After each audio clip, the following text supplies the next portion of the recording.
representatives of the EAPPI, that's the Medical Accompaniment Programme in Palestine and Israel. The committee has in the past met the representatives, and it has great respect for the work that you carry out, I have to say that, and that's why we're meeting you in the session today. The format of today's meeting is that we'll hear your opening statement before having a questions and answer session with members of the Joint Committee. And I understand that Jenny Derbyshire will introduce the programme, and that Patrick Costello will give the main presentation, and that Hilary Mensch will also speak. And I also want to welcome Jen Byrne, who's also in attendance here this afternoon. But before I commence the meeting, may I remind members and witnesses and those in the public gallery to ensure that your mobile phones are switched off completely for the duration of the meeting, as they do cause interference, even in silent mode, with the recording equipment in the committee rooms.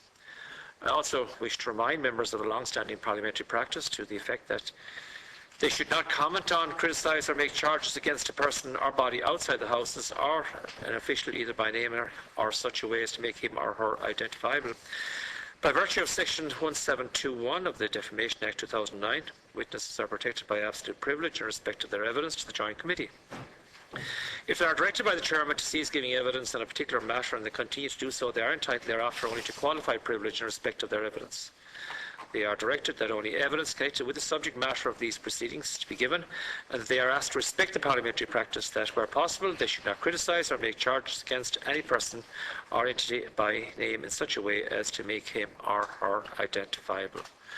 So, I suppose it's a very appropriate week you're here when the Dáil itself, in the private members' motion, is discussing the situation in Palestine and the need for the Parliament to recognise the state of Palestine. So last night we had a number of members of the committee who contributed to the debate, and other members will contribute tonight. So I think you're here at a very good time, and we'd really like to get an update on how you believe we can move forward from here. So we're delighted to have you here. So with that, I call on Jenny Derbyshire to commence the proceedings here today. Hello. Jenny, you're very welcome. Mr. Chairman, members of the committee, thank you very much for inviting us to speak with you here today. My name's Jenny Derbyshire. I've been an ecumenical accompanier twice, once in Jerusalem and once in Bethlehem. And I've literally just returned from the West Bank. I was out there for a week. And I was able to visit a new placement we have in the Jordan Valley.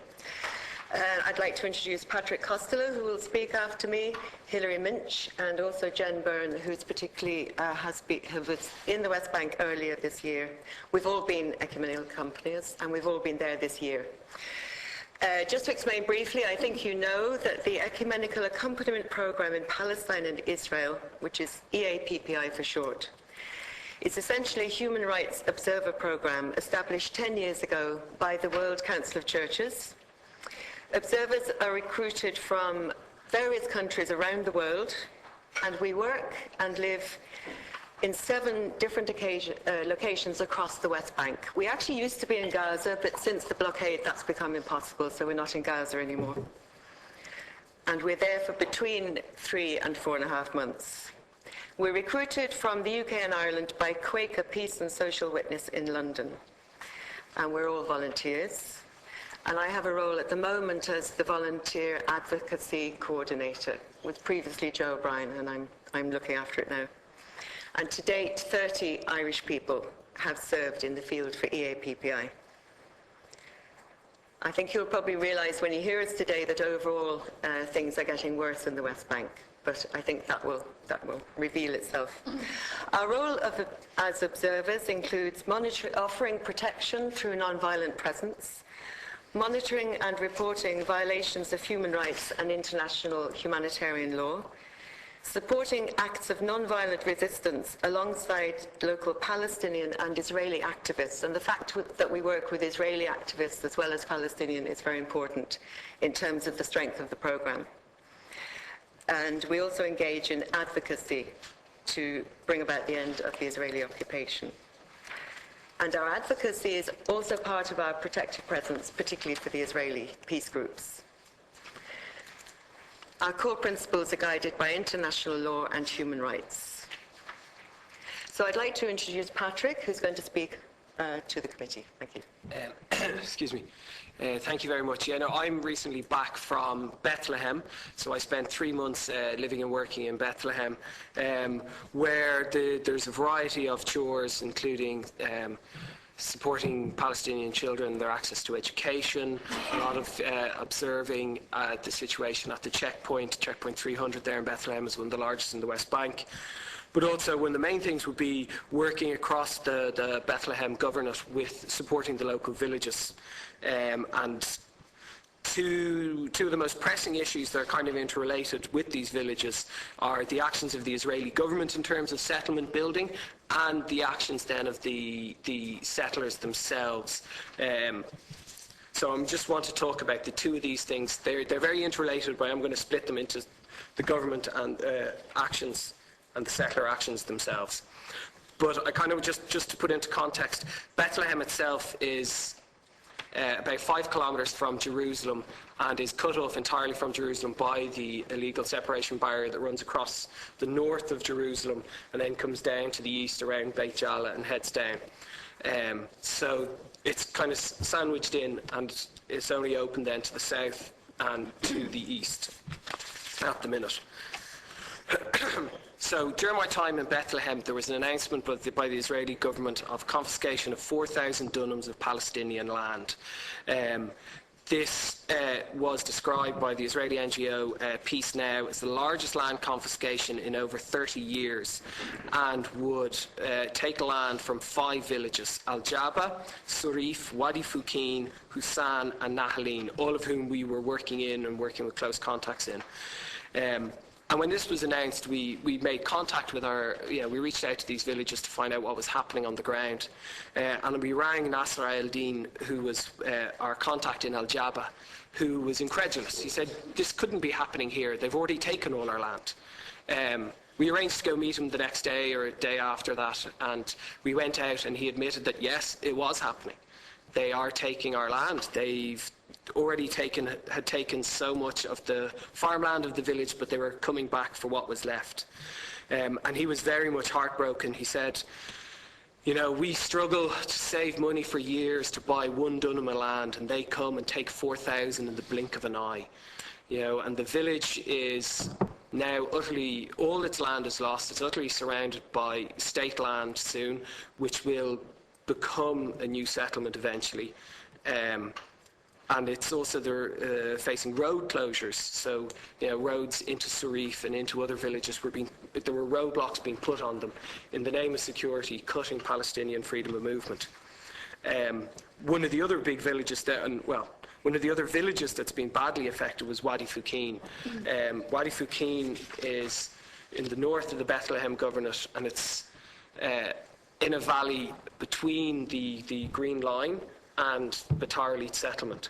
So it's utterly squeezed by these two things. The settlement of Beitar Illit rises above it. It's similar to Ben Bulben. It rises up above it as a giant hill with about 45,000 settlers living in it, compared to a population of 1,300 in the village of Wadi Fukin itself.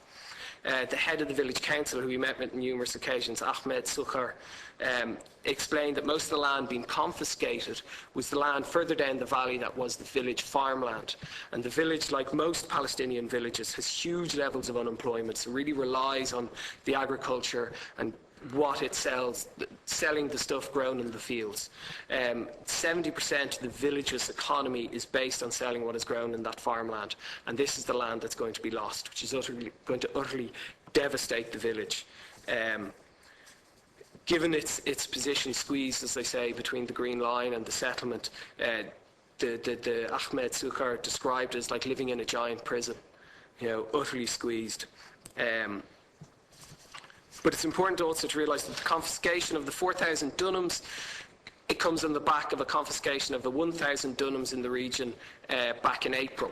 So between the two of these and lands previously taken, such as the lands Nasser al-Din was talking about, you now have this huge contiguous piece of land that stretches from Beitar Illit down to Gava Oat, and then down further, right down to Kfar Etzion, which was one of the first settlements in the region, built in 1967.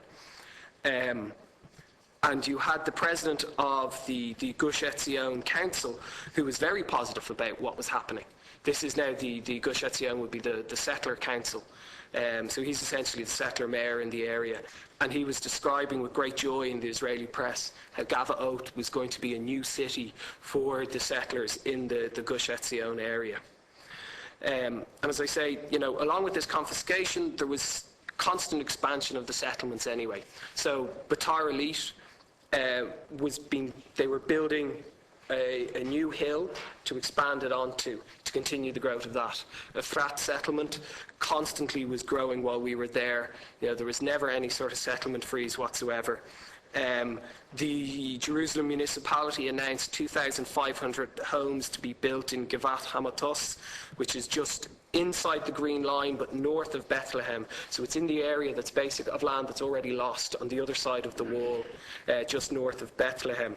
Indeed, in the last few days before they dissolved their government before the election, the Finance Committee diverted huge monies into settlement building.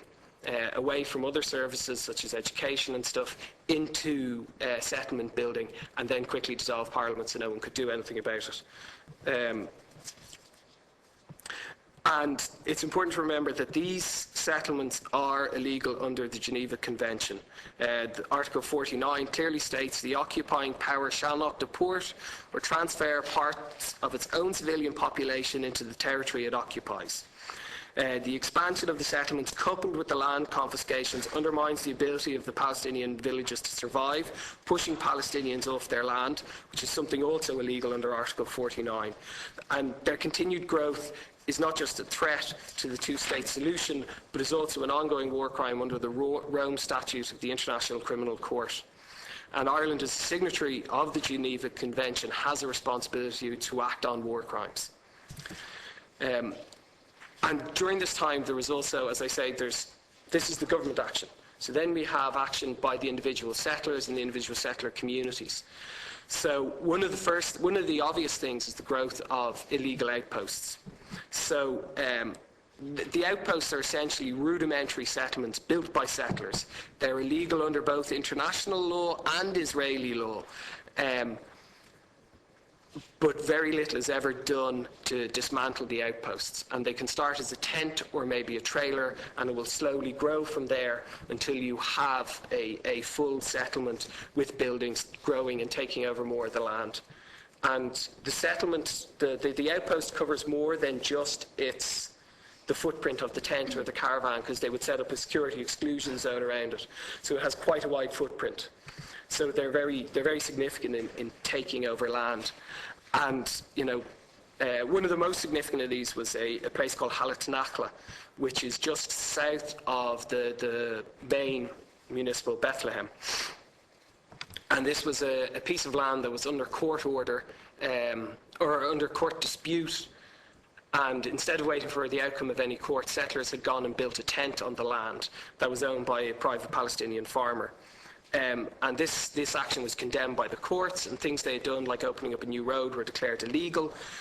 But still, it wasn't dismantled by the army or the police. There's no moves to move it on.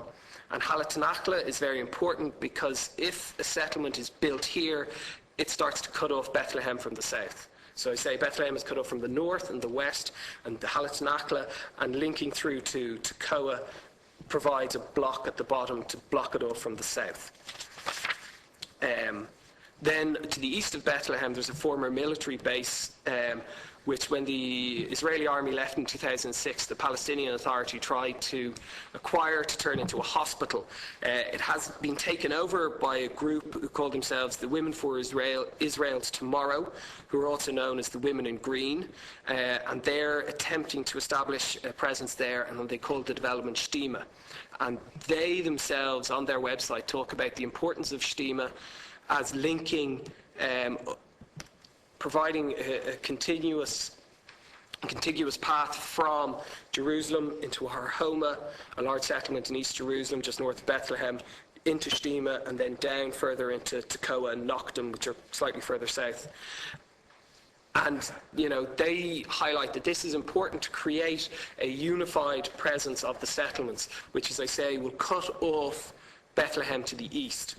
So around the Gush Etzion area, you have a lot of villages like the ones I'm talking about, Wadi Fukin, and other ones that are essentially surrounded by settlements. And this is repeated across the West Bank, like in places like Yanun. But this is now Bethlehem that is going to be surrounded and cut off and choked. This is Bethlehem, which is one of the largest and most ancient of the Palestinian cities, and what has always been a significant Palestinian city, which is now going to be in serious risk of being surrounded by Palestinians, by settlers, and being choked from any further growth or development. And this is a significant deterioration, and it's the sort of thing that undermines any sort of two-state solution.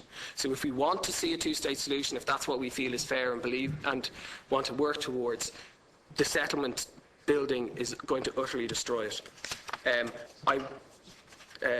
Very quickly, this is also, alongside this, is also the violence and harassment that we would have witnessed from the settler community. So as these settlements grow, so does the violence, so does the harassment from the settlers and from the army. And Article 27 of the Fourth Geneva Convention states that an occupying power's responsibility to protect against threats and acts of violence towards civilians and their property. And what I witnessed was the failure to protect Palestinians from settler violence, which constitutes a breach of Article 27, which, as I say, will be further exacerbated by the increased settlement expansion. So you have clear violations of international law throughout this area. Okay. Who's next there? I'd just like to Maybe Hilary, if we could speak, yeah. go things on a little quicker, we might get... Okay. Right. Yes. Okay, if you don't mind. Thanks very much. Thank you very much, Mr. Chairman and members of the committee. So I think little of what you hear today is going to be news to you. You're all well informed, and many of you have travelled to Palestine and Israel in recent years and months. I know Deputy O'Sullivan has recently returned from Yanun, of all places. So you've also heard testimony from witnesses, including Palestinian civil society, Israeli human rights groups, politicians and church leaders. So in September of this year, I travelled back to the little village of Yanun in the West Bank, which is right up in the north near to Nablus. And I had served there for 5 months in 2011. And my colleague Emmett Sheeran, when we were last with you in 2012, he presented to you the story of Yanun. But just a tiny reminder in case anyone has forgotten, and I love to speak about Yanun because it's such a special place. But it's a tiny village. It's the smallest surviving village in Palestine, and it's at the end of this beautiful valley filled with flowers, and it could be such a special place. But it's surrounded on all sides by the settlement of Itamar, and then the associated outposts from that settlement. But in 2002, all the villagers from Yanun were forcibly displaced after a long campaign of violence. People were shot, animals were killed, there was vandalism, so they were all forced to flee the village. The people of Yanun are very determined and resilient, and they were determined to go back to their village. So they were able to return with the support of international and, importantly, Israeli human rights activists who provide a protective presence. So now there is a house in Yanun where EAPPI have a permanent base, and we will stay there for as long as it's needed. I wish we could leave next week, but we will stay for as long as we're needed. So in addition, the main problem facing Yanun is that they've lost most of their land due to the settlements. I have a quote here from Rashid Murar, who is the mayor of Yanun, and he said, before the settlements, like this life before the settlements, the villagers had nothing to be scared of, and now they live in constant threat of violence and forced displacement. So, as I said, since 2003 we've had a permanent presence there. During my 5 months in Yanun, I witnessed almost on a daily basis violence from the settlers, the pollution of the well where people were getting the drinking water, the Israeli army entering in the middle of the night with sound bombs, aggression, vandalism, but most of all the loss of the land, so that the farmers with their sheep and their goats cannot even go and graze their animals or pick their olives. So in recent years it's become a little bit quieter in Yanun. There is slightly less violence than there was before, but unfortunately other villages in the region are experiencing much worse violence and levels of attacks. And the important thing to say about the settler violence is that they are often accompanied, or usually accompanied, by the Israeli army. So they are settlers and the army are working very closely together to intimidate and to threaten the Palestinians on their land. So our presence and the presence of Israeli human rights observers, it just provides a bit of breathing space, but it's not a solution. The only solution for Yanoun and for Palestine and for the other villages is the implementation of international law, which would see an end to the occupation and a dismantling of the illegal settlements. And only then would everyone be able to begin to live normal lives. So every year when I return to visit Yanoun, I drink tea with the women, this lovely sweet Palestinian tea. I eat delicious bread and cheese, and I watch the children growing up. I'll move on a little bit. Yeah, I mean, one of the things that really struck me on this visit is the Palestinians have said to me again and again, what can we do? There's an awful sense of hopelessness. People are devastated after the summer, after the attacks on Gaza. And my feeling is it's up to us as EAs, to us as civilians, as parliamentarians, to do the very best that we can to make sure that international law is upheld. So we have two main asks today. So I'll just talk about the first one, and then Jenny will follow up on the second one. So the first issue is that we urge the Irish government to unconditionally and immediately recognise the Palestinian state. And we've heard indications that the government is not going to oppose the motion that's being debated tonight, which is superb news.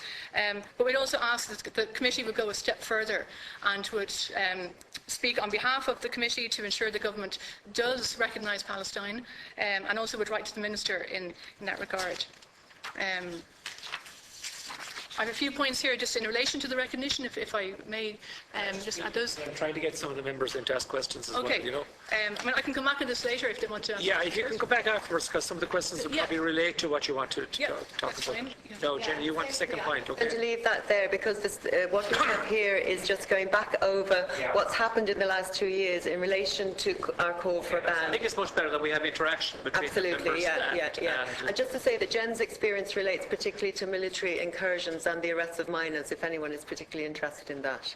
So, yeah, we can come back to the asks later, Okay, thank you very much indeed. I now call on Deputy Maureen O'Sullivan. Maureen, if we could have questions, and I'll let you in a few times, okay? Well, the first point I'd have to make is that I know the work of the ecumenical programme, because the first time I went to the West Bank, it was through Hillary, and was with a member of the programme in Jerusalem. Then in Bethlehem, we saw the checkpoint, the work that you're doing.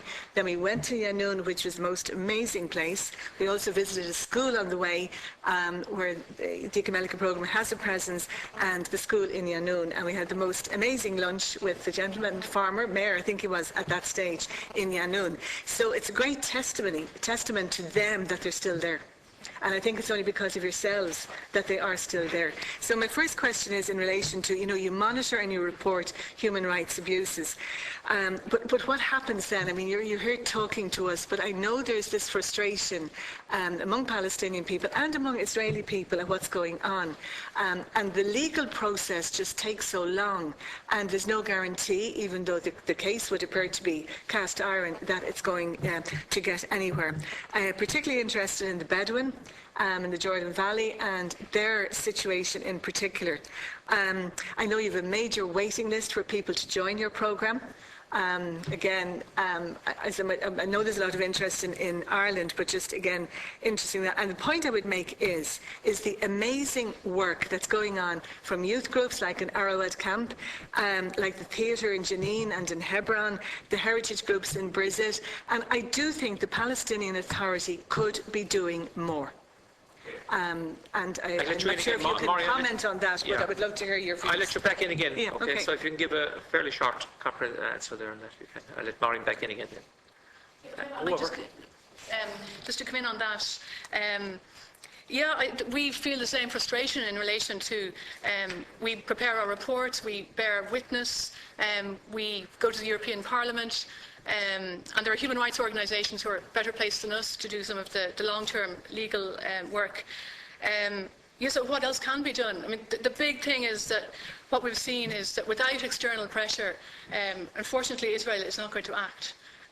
So I think we should still pursue all the legal and human rights angles that we can, but we need to, in a friendly a way as possible, bring pressure to bear on the government of Israel that it has to act, it has to end the occupation. And one of the things we can do is in relation to the banning of settlement goods, that we will not trade with illegal settlements, and the recognition of Palestine as a state. That's another key way of bringing pressure to bear on Israel, but also trying to balance things slightly for negotiations. Okay.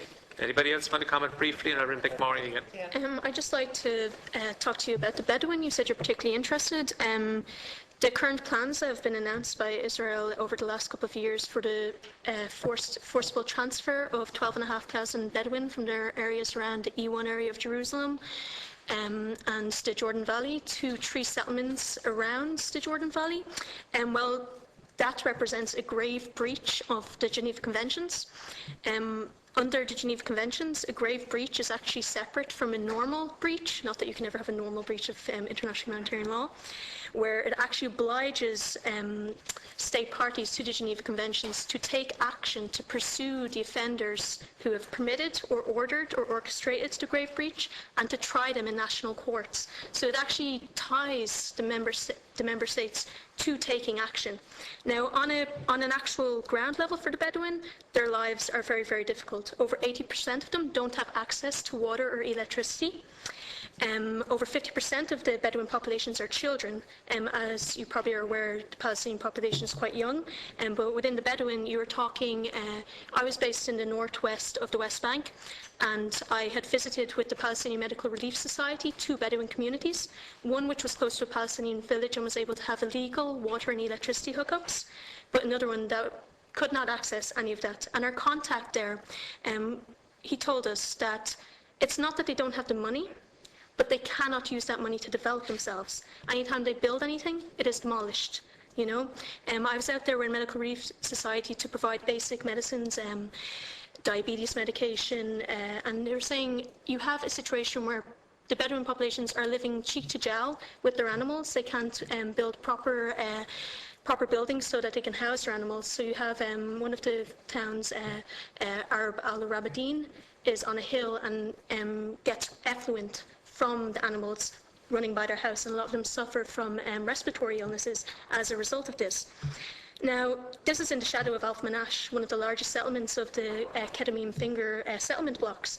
So you're seeing like this situation where the Bedouin can, they can develop. They're just being inhibited from it. So I just wanted to say that. Mr. Moran, do you want to come in briefly again? Okay, I now call on Deputy Durkin. Thank you, Chairman. Welcome our guests and thank them for coming along to speak with us. Can I ask, apropos this debate now taking place in the House on private members' time, in which there's apparently unanimity in relation to the willingness to assist in a positive way and to try to bring about international pressure on the various combatants, for want of a better description, but various positions there. And the question I would ask is, to what extent do you think we, as part of the global community, can bring a positive influence, on the Israelis, on Hamas and Fatah, and the Palestinian authorities, with a view to establishing a forum whereby they can begin to air their grievance, re-establish the peace process, and try to come to some kind of understanding which is fundamental to anything that happens there, an understanding of each other's willingness to allow the other to exist. I think you asked him to ask that question. I'll come back to you again, Deputy Durkin. Okay? Because there's a lot of questions there in the one question. Yeah, well, first of all, I think if we're going to accept the two-state solution, we need 2 states, so we need to look at settlement building and we need to recognise the Palestinian state. I think also, if you look at our experience in Northern Ireland, we need an honest broker there between them. And I think we need to look at the European Union or Ireland or another country like Brazil that doesn't have skin in the game, that is actually neutral, to provide that proper mediation. I think they're the sorts of things that we can do as as a nation. They're the sorts of things the government can ask for and can push for, both at a European level, at a UN level and internationally. And I think they're the sorts of things that we need to do to get them. Okay, anybody else want to comment there on the... I suppose what I would say is that at the moment also Israel is actually benefiting from the occupation in terms of the settlements. So I think that has to be addressed as well before it can move on, really. Deputy Director. Yeah, having visited there on more than one occasion and seen little progress over a 30-year period, maybe 35-year period in fact, I wonder just how possible it is to achieve any kind of basis for a settlement. Whether it's at all possible or feasible. When you visit the area and you look at the potential of a two-state solution, and you have effectively 3 states, 4 states maybe. So I'm not so sure that the concept of this question has been raised in the debates in the House as well. It's a point I've raised myself before. So the point I'm trying to raise there is to whether or not, looking at the situation on the ground, how feasible it is to continue to pursue the line that the international community have pursued. How effective is it? To my mind, it's not effective. To what extent have either side moved towards some kind of accommodation of each other? Are they willing to accept an international forum dealing with the situation? Are all sides willing to accept it? And for example, one particular situation that was presented to me on a visit there was a possible tunnel between Gaza and the West Bank, or Hebron or whatever. I'm not so sure about the reality of suggestions like that, because that's one of the suggestions that were put forward. And I have to say, I begin to wonder then how feasible some of the proposals have been. The last point I want to simply make is this. The President of Egypt and the Prime Minister of Israel were previously assassinated in their efforts, as a result of their efforts to bring about a settlement. So they were virtually isolated by their own people who weren't going along with the proposals. So how do we get around? How does the international community exert sufficient influence to convince the opposing parties to recognise that it cannot go on forever? Or cannot go on forever. We've had a meeting with some recent meeting with representatives from that area who would appear to suggest that, from an Israeli point of view, they intend to hold fast forever, if necessary. I don't think that's feasible. I don't think it's feasible to expect that any kind of arrangement can be reached that will accommodate all parties or any party if that contingency position is adopted by, as it obviously is, by one or all parties. Thanks very much indeed. Anybody want to comment there on Deputy Durkan's last points or questions? Yeah, can I just make Okay, Hilary. I really appreciate what you're saying in relation to 1, 2, 3 states and what the reality is on the ground. But we're not talking about 2 kind of equal sides trying to negotiate. We're talking about a people who've been living under military occupation, who've had their homeland taken. We're talking about the Palestinian refugees. So it's not 2 equal sides. And in 1988, the Palestinians declared a state on just 22% of what was historic Palestine. So, and this huge historic compromise was made before the Oslo Accords. So there's been a solution available since then. But the reason that no negotiations have worked is because, as Patrick mentioned, there's been no proper pressure brought to bear on Israel. There's been no sanctions brought to bear on them. UN Security Council resolutions, the UN Charter have all been breached.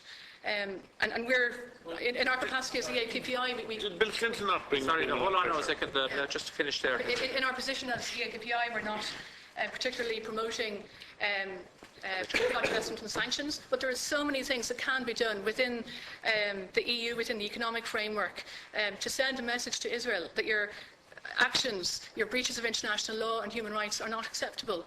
And the recognition of a state of Palestine, it won't change things on the ground, but it does help in the negotiations between Israel and Palestine, and that's why it's so important. And whatever the final outcome is, if it's 1 state or 2 states or 3 states, at least we're recognising that the Palestinian state, in whatever form it has a right to exist. Okay, Deputy Director, just briefly. The point I want to make is that I accept the point you make, but I do want to say this, that if something hasn't worked for 40 years, 30 years, or whatever the case may be, it's not likely to work in the future, or at least in the immediate future. And we now need, I believe, with no disrespect to all the Oslo Accords, or whatever the case may be, and Bill Clinton, who made huge efforts in that area to try to coerce the opposing factions to come together, I believe the time has come to look at other possibles as well. Okay, Deputy, or Senator Clogherty. I'd just like to welcome you initially and thank you very, very much, because I think the type of testimony that you give and the work that you're doing is hugely important, and I just think it's important to recognise that today, and thank you for coming back and giving us the briefing. I think also it would be appropriate that the committee extend their condolences to the family and the comrades of the Palestinian minister and leading member of Fatah, Ziad Abu Ain, who was killed in a confrontation with soldiers yesterday. I think the work that you're doing is really important, and it's still very plain that there are huge violations of international law and human rights. I welcome the fact that the motion that's been put to the Dáil would appear that it's going to get support. Question, Senator, if you can, please. You can, yeah, Thanks. Certainly in a second. I'll have two, actually, if that's okay. Well, that's no problem. Yeah. We can answer one. I'll come back to you again. Good man, thank you. The ban on settlement goods, I think, is a hugely important campaign, and it's something that would have an economic impact, which might work quite well in moving things forward. I'm just wondering, how is the movement across the EU on this campaign building? Or is there support building across the EU on this issue? Well, again, to answer that question, I'll come back to you then. Thank you. I actually came back last month from an advocacy week in the European Parliament, where we had members from 15 EU member states talking to their MEPs, and we also met with the European External Action Service and talked to them about the plan to ban settlement goods on EU level. And the fact is, it's stalled. It is going nowhere. That is an honest answer. I think that it's up to individual member states to take that action, that it won't be done at a European-wide level. Yeah, anybody else want to comment on that before I hand back to the Senator again? Senator, another question. So. Yeah, well, I'd hope that would be an issue that could be taken on by the Irish government here once we've hopefully got the motion passed in the Dáil and then in the Senate. I suppose then on the issue of the upcoming Israeli elections, do you think there's any chance that a progressive government could be elected that would change policies on settlements and land grabs? I've just been there. I suppose the general view is that that seems unlikely at the moment, but the Palestinians are amazing in that they continue to try to have hope, but I think at the moment they're not feeling very hopeful. Yeah. Okay, I'll let you in again, Senator, because your questions were answered fairly quickly. Do you have another question? No, I'm fine. Okay, that's fine. So, Deputy Byrne, questions if you can again, please. Yeah, can I welcome the delegation and say I applaud the work that they do. Very brave people. But I think I might have met some of your people in Colombia also, in very poor conditions where they were. So congratulations for your Christian enthusiasm. But interestingly enough, as a Christian organisation, would you offer us an opinion as to why do you agree that the Christian population is in decline in this particular important religious region of the Middle East, and why that might be? I think, Jenny, you might have said that things were getting worse in the West Bank. The West Bank is controlled by Fatah. Well, let's say Fatah is gone and Hamas is gone, and you've now the Palestinian Authority. Do you believe, while I'll be voting in support of Ireland recognising a Palestinian state, I would offer the suggestion to you, or I pose the question to you to tell me that you are happy that the Palestinians in the new authority are unified sufficiently to be able to run a state. The final question is, you speak in terms of settlers. Or do you speak in terms of religious settlers? So who are they? Are they people moving to better accommodation from the existing Jewish Israeli population, or are they, quote, settlers being brought in from Ethiopia, or Russia, or Lithuania, or Moldova, or wherever? And finally, to ask you, and I suppose in a sense it just contributes to my frustration when we're looking for this honest broker. Patrick mentioned countries like Brazil. But in the real world, surely, it's got to be accepted that the power brokers is America and Germany. And that as much as we would like to fly a flag on behalf of the Palestinians by granting recognition of their state, is it at this particular point in time a viable state run by a government of the Palestinian Authority? Thank you. 3 questions there. No? Yeah, So, I think we probably all have things to say on that, yeah? Just very briefly, quite a few questions. Can I just briefly address the one on the Christian population, because I've just actually been at a conference in Bethlehem organised by the Palestinian Christians. Yes, they are shrinking. One reason that they give is that they generally have more connections with the outside world, and they have more opportunities to leave. Palestine is under huge pressure economically as well as politically, and so the people that have the options to leave tend to be the ones that are leaving. But they express all the time solidarity with their Muslim brothers and sisters and regard themselves all as Palestinians working together. So that's the message that I'm bringing from them, basically. Again, I know we all have things to say, just on the Palestinian Authority or on the settlers. People always disagree with their governments. I think the Palestinian Authority needs to be given the opportunity to govern, and at the moment they're not being given the opportunity. I think if we recognise the state of Palestine, there would be some movement forward. That's my feeling at the moment. I think other people might have something. Yeah. No, so, can I get an answer first? I'll go back to it again. Do you think the authority is consolidated enough? Because it's a merger, as you know. Answer the questions, and I'll come back to you again if you don't mind. I'll come back to you again. Hard to tell. I would like to answer your question about settlers. In particular, you're wondering where do they come from, who are they? Firstly, I'll give you a figure. The numbers range from the UN of 550 to Peace Now, an Israeli organisation of 650,000 settlers between East Jerusalem and the West Bank.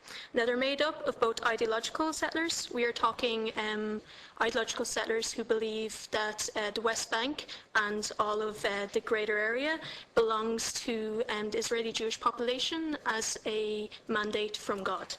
Then you have your economic settlers, who are also a large number as well, who move there because there is currently a housing crisis in Israel, and they receive economic incentives from the Israeli government to move there. That can't be discounted. They represent a large number as well. Whatever their makeup, they are illegal under international law. Outside of that, you also have the fact that there are over 100 settlements that are recognised by Israel and over 50 outposts. Now outposts tend to be the more radical ideological settler havens. Some of them can just be a caravan here or there.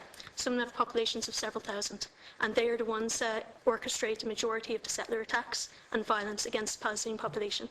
Are there somebody else want to comment there? I can always get a number of questions. Yeah, could I come in on a few of your points, Deputy Byrne? I mean, the Christian population of Bethlehem and of Palestine has declined very dramatically, but the main reason Christians give for that in research that's been done is that it's the occupation. So they've been driven from the Holy Land, from Palestine, because of the economic impacts of the occupation. In relation to the West Bank and the PA and Hamas Fatah, I mean, in some ways it's not so relevant because the whole of the West Bank and Gaza is under military occupation. So there's a certain amount of administration that's done by the PA and by the different parties. But Israel has absolute control over the land, the sea, the air, over who comes in, who comes out, over the taxes, over all the trade. So it's a very limited amount of administration that can be done. Whether the PA is ready, your question was whether they're ready to govern, let's give them a chance. But the World Bank published a very interesting report talking about the different elements of governance that need to be in place in order for a state to be run. And they're in no doubt that those different aspects are in place so that the Palestine can be run as a state. Just a question on that there, just follow up on that there, just is related to that. How do you see, you're talking about the Palestinian Authority, but how do you see the differences, and there are great differences between Hamas and Fatah, particularly in relation to violence. Do you think they can overcome those and govern in a democratic way? Well, I mean, in a democratic way is the key thing. It's up to the people of Palestine to elect who they want their government to be. And in 2006, we saw that there were elections in the West Bank and Gaza, and over 55% of the population voted for Hamas. So whatever people's personal feelings about Hamas and the kind of party that they were democratically elected, and then they were universally boycotted by the rest of the world. So I think it's not really up to us to interfere in internal Palestinian politics as to who should rule. That's for the Palestinian people to decide. So they should be having their own free and fair elections. Okay, that's fine. Deputy Brendan Smith. Thank you very much, Chairman. Apologies, I was delayed at earlier meetings and I'm sorry I missed your presentation. Just 2 or 3 quick questions. With regard to the honest broker that Patrick spoke about, the European Union has been a generous donor in regard to the rebuilding of Gaza on a number of occasions. Do you sense any appetite that there's a willingness on the part of the EU from your interaction with the Commission to move on to be as generous or as forthcoming on the political side? A number of weeks ago here, Minister Flanagan told us that he believed that the European Union had to take a more proactive role in regard to Middle East peace process. And have you had any indication from the new Commissioner, the High Commissioner, or the External Action Service, that they are going to take a proactive approach?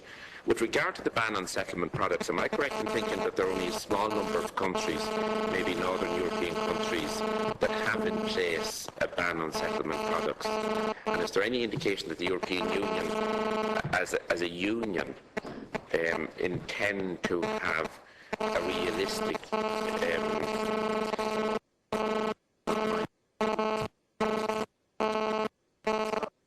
Is on that server, is that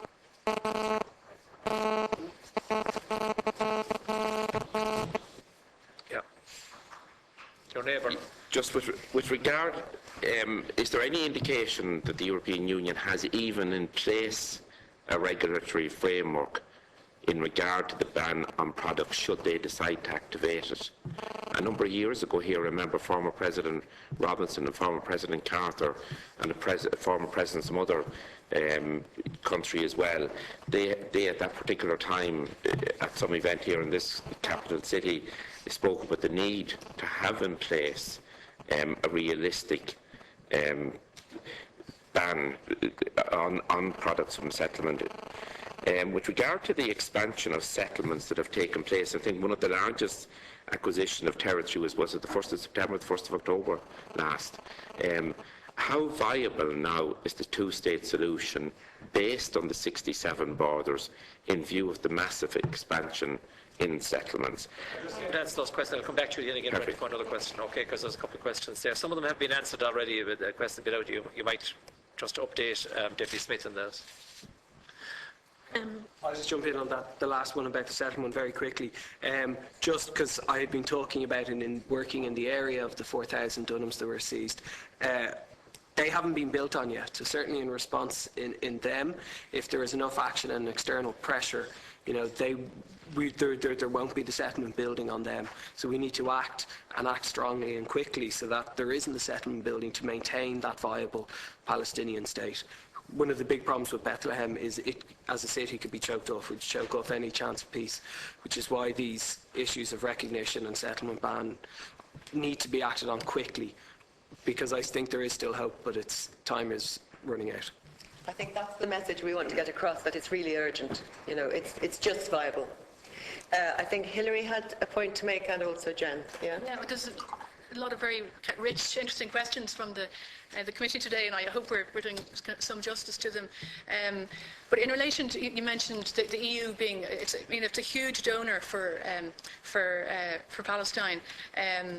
But it's worth remembering that since the attacks on Gaza happened during the summer, over 50,000 houses were destroyed, and not one of those has been rebuilt 100 days later.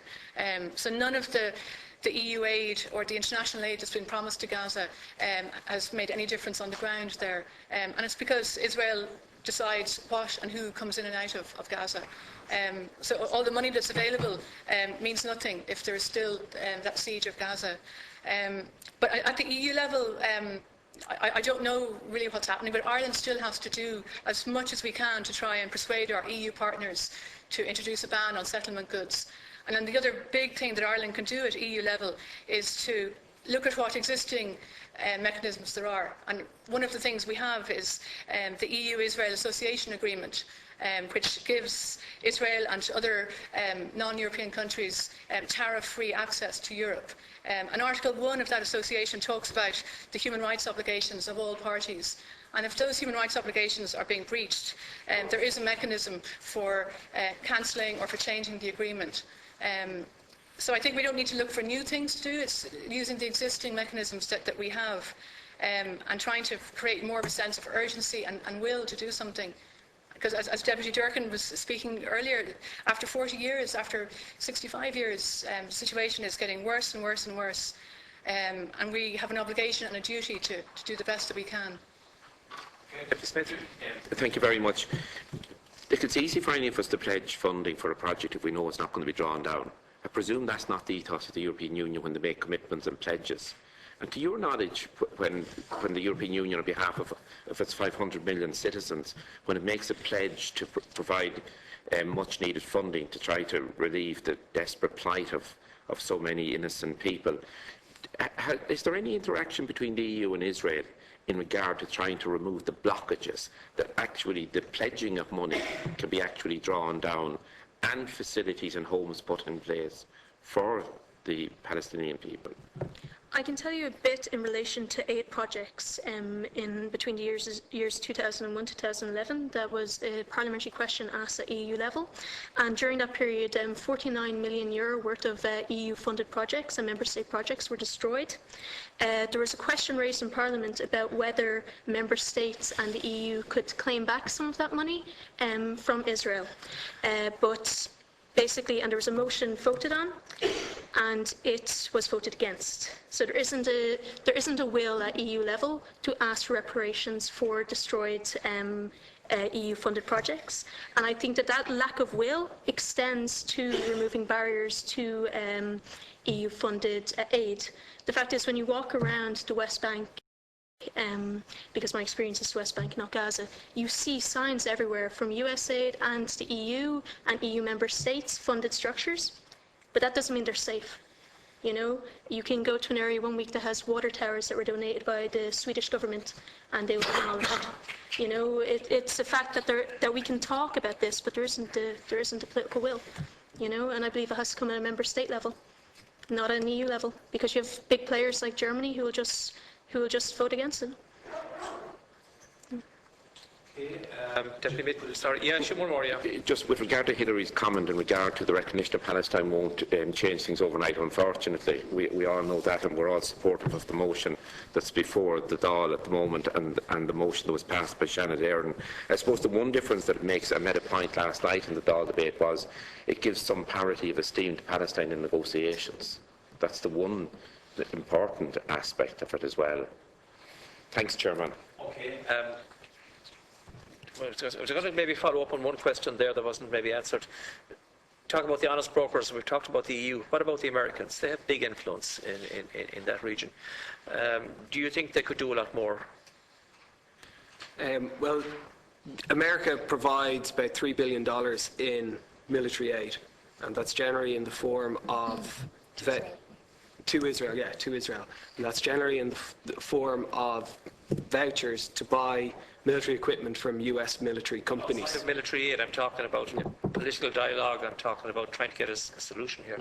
But but my general point is that basically America is a key ally and essentially has skin in the game, because the military aid is essentially, because it's tied to US companies, is essentially a $3 billion subsidy for American companies. So I feel that there are too many vested interests in the Americans because of that subsidy and because of those $3 billion worth of connections. That they could. Secretary of State Kerry went out of his way to try and do a deal there. If America, what we talk about labelling products, settlement products. Boycott, divestment, and sanctions are recognised as a legitimate form of a protest. If America was serious, it would be looking at boycott, divestment and sanctions, the most significant of which is its $3 billion worth of aid.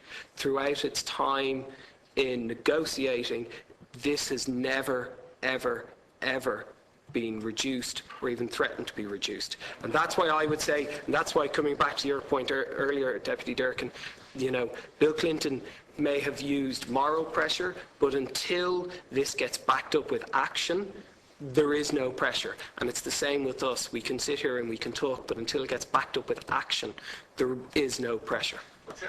If I might interrupt again, I don't accept that Bill Clinton just put on moral pressure. He put a huge effort into bringing the sides together and to establishing a platform for a peace process. And I say a platform. And he was very disappointed and clearly indicated so. The possibility of American aid and the form that you're talking about being brought to a halt is fairly slim, I'd say, in the circumstances. So I don't think that that's going to happen in the short term. So what other means can be found? Given that the Americans have the goodwill and the moral support to give it to bringing about the setting up of a platform again for peace discussions, what else is there? The Oslo Accords don't seem to work. No great progress in any direction. And since I was a small lad, the situation is the same thing, and that's not today or yesterday, I can tell you. And so, how can we achieve progress? Okay, I'll let in our witnesses. Okay, Hilary. In response to Deputy Durkin's really valid points about what else can we do, I was talking to my 8-year-old niece, telling her in very kind of simple terms about Palestine. She was looking at a picture that I had, and her answer was, could they just not stop taking the homes? So essentially she was saying, could they just not end the occupation? So there is a solution available. Israel needs to end its occupation of Palestine. And if they're not going to do that willingly, which clearly they're not, us as Irish people, as the Irish government, and at EU level, there are so many things we can do to put pressure on Israel. There's the EU-Israel Association Agreement, there's the banning of settlement goods, at the very least. And then obviously at UN level, the UN Security Council should have acted, and they won't for reasons that we understand. But I agree, the peace process, there is no peace process. The longer the talks go on, the more land Israel appropriates, and the worse the situation becomes for Palestine. So it's a horrendous situation, and I don't want us to be back here in 2 years' time still talking about the empty peace process and the lack of freedom and human rights for Palestinians. So I think there are so many mechanisms at our disposal, and we should be using those and talking to our MEPs, talking to the other governments in Europe, and also acting unilaterally in relation to the settlement goods and the recognition of Palestine. Follow on there on Hamas, and I want Deputy Mitchell wants to come in there as well now, but do you not think that Hamas is a real obstacle in relation to any peace initiative going forward, given the fact they don't recognise Israel? I wouldn't agree with that. I'm obviously not here as a Hamas representative. A balance in the whole thing as well. Yeah, but I think that the thing to go back to is there are political parties in every country that we mightn't like their ethos, their background, charters, whatever, but if they are democratically elected and if they are the representative of the people, they need to be engaged with. So that's the situation that we're in, that whether we like them or not, they should be able to represent their own people. So I think that's a really key thing. Recognition of Israel, do you think that's an obstacle in moving the peace process forward? And as you say, dialogue with Hamas. I mean, I agree with you. But the recognition of Israel, I mean, we go back to 1988 when the PLO declared a state on 22% of the historic homeland, and Hamas recognises that.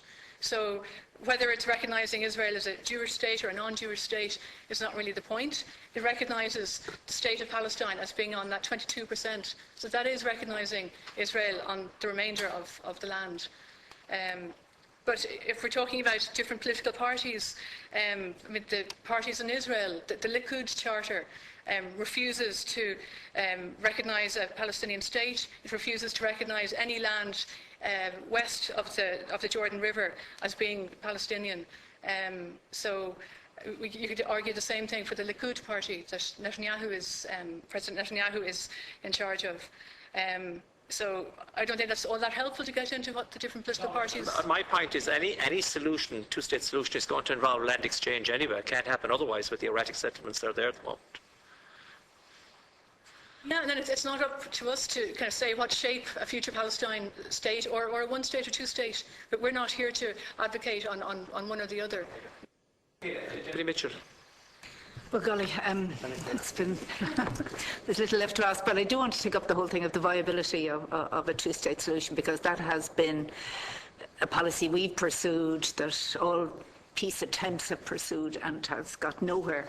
And you talk, about in the last 6 months things have deteriorated to the point where people are saying, well, maybe it's just not viable. And Patrick, you were talking about, the chain, the wall, the settlements. Physically, is a two-state solution viable? Never mind politically. But I suppose, the chairman was saying, that we don't recognise, the Palestinians won't recognise, or Hamas won't recognise Israel as a state. The reality is Israel is already a state, and the very fact that you aspire to a two-state solution is a recognition. So I think that's a dubious justification for not coming to the peace table at all, But Irish policy and EU policy is shifting, as you're probably aware. They're now looking at recognising the state, or at least using it as leverage to try and bring Israel to the state. Is that a good idea? Or do you think if we did declare a recognition of Palestine, is it actually precluding looking at other options that are not, if the two-state solution is no longer viable? Should we be looking at power sharing? Should we, would we put the frighteners on Israel to come to the table with other possibilities, is really my question. Okay. Yeah, I just would like a few comments. Thank you, Deputy Mitchell. I think you're right in relation to the viability of one state or two states, but I think it's important to remember that the recognition of Palestine as a state based on the 22% of the land is it's the right thing to do, but it doesn't. It strengthens the hand of the Palestinians for negotiations, and it doesn't dictate what final solutions or final outcomes that there should be. And Palestinians I've talked to and Israelis I've spoken to in recent months and over the years, many of them have mixed feelings as to whether they want to live in one state or two states. But in some ways it doesn't matter, because what they want is equality and human rights in whatever state they're living in. So I think tonight's vote is not saying this is going to be the final state of Palestine and that's Israel. That's yet to be decided. But for people to live with equality and human rights in whatever state, that's the important thing. I just wonder, are we flogging a dead horse, going constantly talking about this two-state? We should have recognised Palestine along with most of the world in 1988.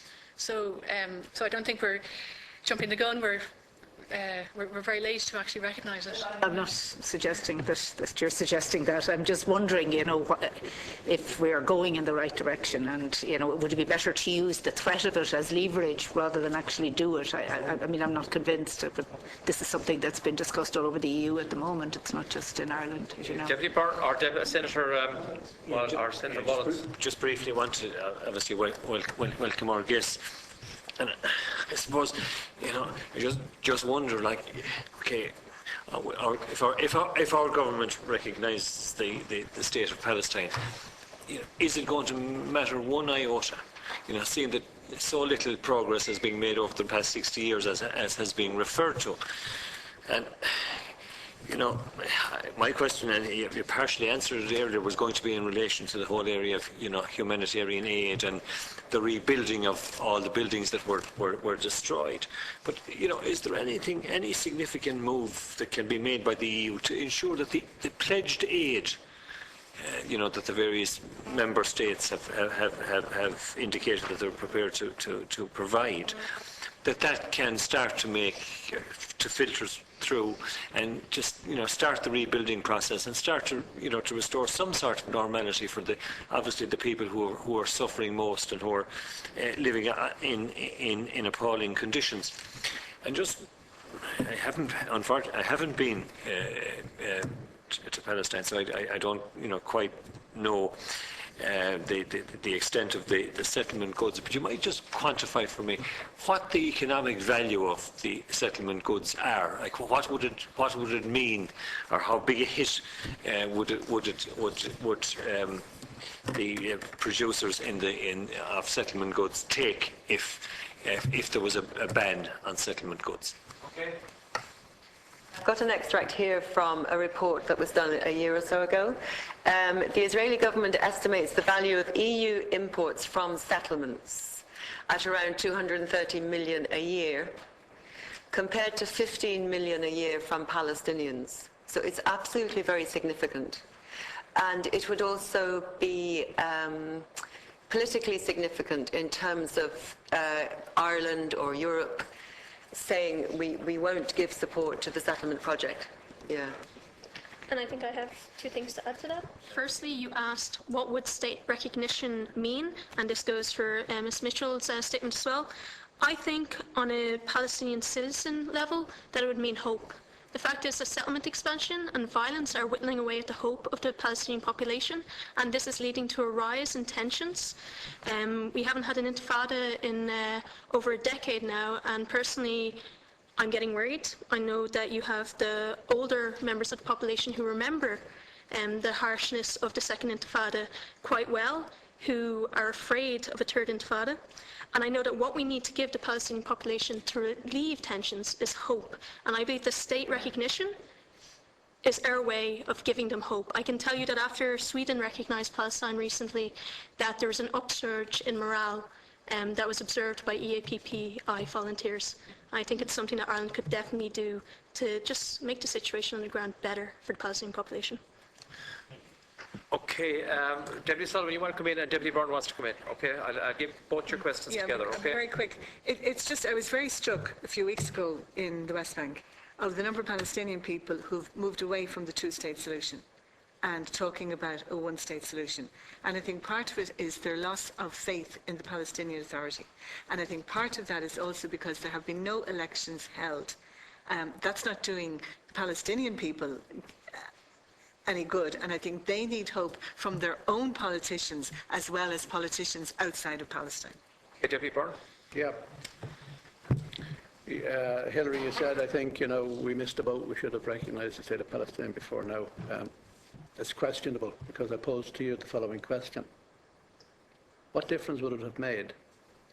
Today, we have the temporary, or hopefully the merging of Fatah with Hamas, and you have now the Palestinian Authority.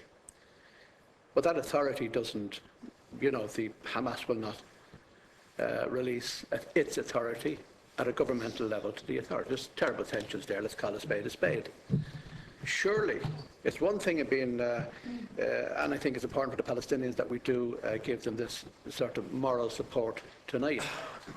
But would you not agree that if every country in the world sort of theoretically looked at a map and said, well, we recognise that state, without a government that's resourced and capable of running it, are we not putting that cart before the horse? Could I not argue, or maybe I will argue, and then you come back and answer the question, surely we should be resourcing the Palestinian Authority, which is the government of both Gaza, West Bank, and or the representative body of the three different zones. In other words, if we don't have a government capable of running the place, if we don't empower them, resource them, have them consolidate with a view to being internationally recognised as a potential or an actual government of a state that all the countries in the world have recognised, should we not be putting our resources in that direction? Thank you, Chairman. Well, I think I have a counter question is, if you think it hasn't happened, do you think it's going to happen with a continued occupation? And that we can resource a government that doesn't have the ability to govern? Outside of areas A, the Palestinian Authority lacks any authority at all, and then only limited authority. During Operation Brother's Keeper, you had the Israeli military enter areas A and perform military activities and arrest people in Palestinian cities that were supposed to be under Palestinian Authority control. So no matter how much we try to capacity build, to make a government that can govern accurately and widely and effectively, we need to make sure that it's happening in a place where they could actually utilise their capacity to govern. And at the moment, the occupation inhibits that. No matter how much you build up the Palestinian Authority, they can't govern under occupation. You know, and that's as clearly as I can put it. Okay, can I just ask, and maybe Hilary, you might answer this question for me, and obviously it's to do with tonight's vote, and I suppose we have to be clear about what's happening tonight. It's the Parliament, more than likely, is going to recognise the State of Israel. It's, the government have said they will recognise the State of Israel or of Palestine when the time is right. But can I ask you just a question, maybe in relation to, supposing, is it a case of you're damned if you do, you're damned if you don't, in relation to recognising the State of Palestine and not recognising the State of Palestine? I'm talking about in every country. Is there a danger it could lead, recognising the State of Palestine could lead to more violence on the ground, as we've seen in the past, and maybe, a failed state? And then, if we don't recognise them, are we letting down the people of Palestine in relation to their entitlement to a statehood? So, are we caught between two stools here in relation to this? It's obviously really hard for us to know, isn't it? But I suppose, basically, any of us that have been there, and I think you've probably been there as well. We've been there a number of times. We've just let you know, we went there last year. First of all, I went with then leader of the opposition, Enda Kenny, and Betty Timmins and Alan Chatter to Gaza and Israel, and the committee itself have gone on a number of occasions. We went last year to Jordan, the refugee council. We think Jordan has an important role to play in relation to the whole peace process, and it's a very poor country, and it's caught again between what's happening in the Middle East. And we also met the chief negotiator of the Palestinians and the foreign minister of Palestine, and we met some senior politicians in Israel, in Knesset. There wasn't a foreign minister in place at the time we were there, so we didn't get an opportunity to meet him. But that's just a question I have in relation to the future. I mean, if this thing was simple to solve, it would have been solved many, many years ago. I suppose what I was going to say was, and I'm sure you've heard the same, is the Palestinians are it's very important to them to have international recognition. And I think, as Hilary in particular has been saying, and the others, it's an equality, isn't it? I mean, we've recognised the State of Israel, we should recognise the State of Palestine, and then it's to some extent up to them to move on from there. In relation to the Palestinian Authority, I mean, there were just 2 points on that. I think Breaking the Silence came and met you in the summer, is that right? The Israeli group, yeah. I was on a tour given by Breaking the Silence one time, and they said, the man leading, the ex-soldier leading the tour, that he feels the PA isn't given enough credence, I suppose, for what they're doing to hold the line in terms of non-violence, because they have managed to keep a lid on a very difficult situation, and he feels they should at least be given recognition for that. And they've also set up institutions. I mean, I know there's a lot wrong, but they have made great progress, and I know there's a loss of faith in them. And it was interesting, this time I was there, I heard more people talking about a one state. The thing that undermines that is the declaration of a Jewish state, and what's going through the Knesset at the moment, and has led to the downfall of the government, really. So I suppose, in a way, what we're saying is recognition of the State of Palestine is really important, we think, in terms of equality, and for them to move forward from there. Yeah. Anyone else? Yeah. Thank you.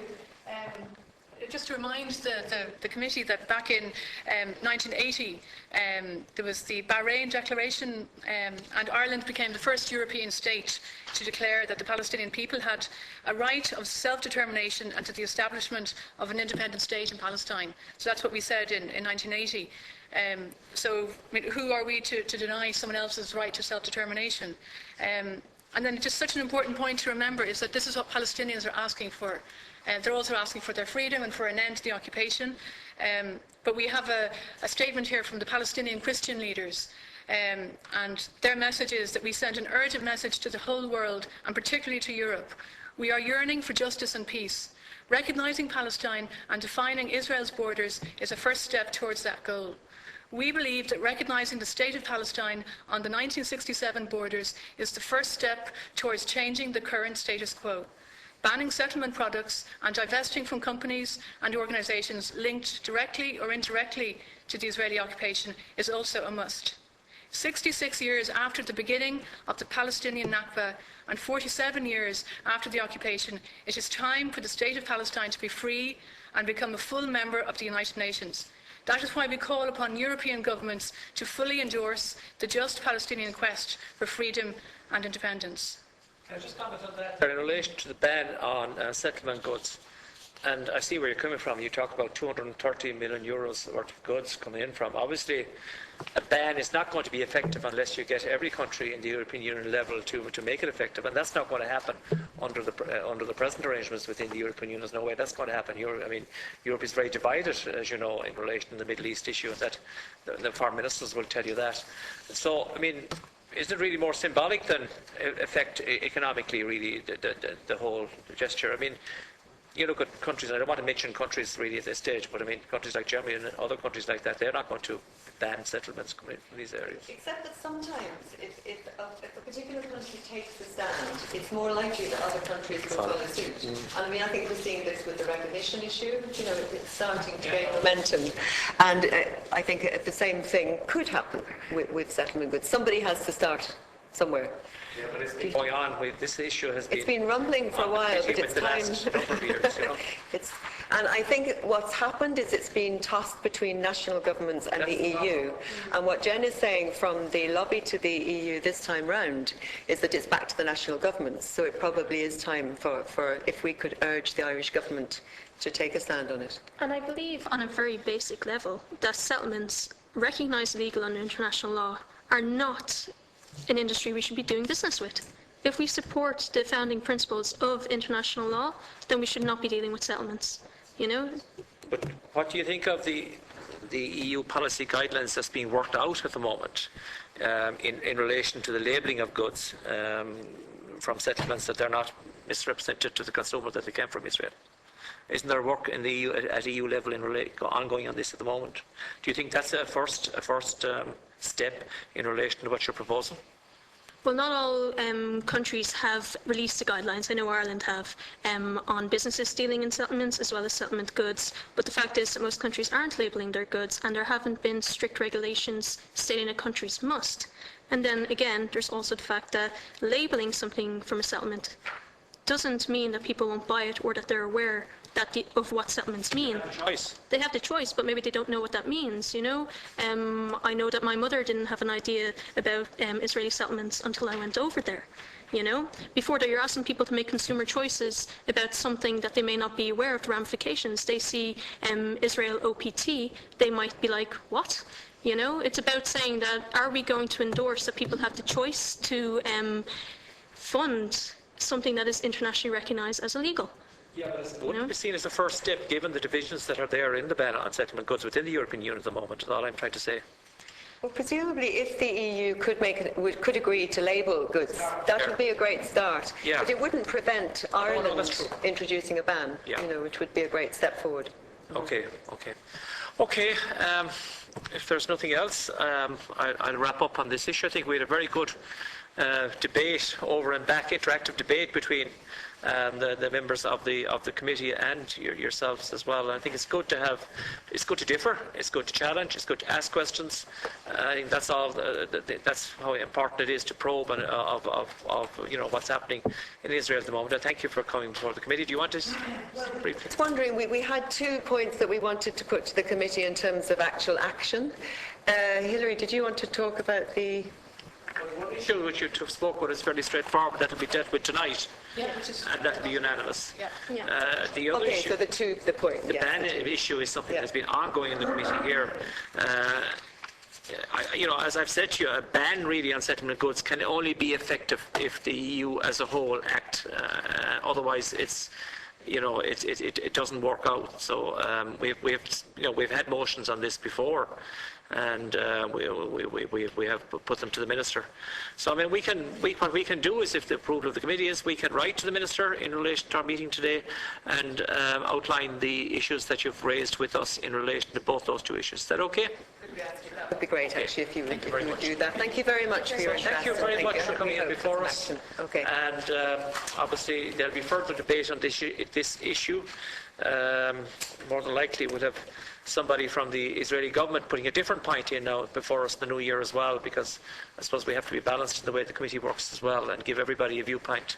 But we certainly take on board what you've been saying today and listen to. Very much for having us. Given us a really comprehensive view on your own workings there and in relation to the effect the settlements have, the illegal settlements are having. Thank you. Thank you for your interest. Private session, okay? Thank you very much. Thank you.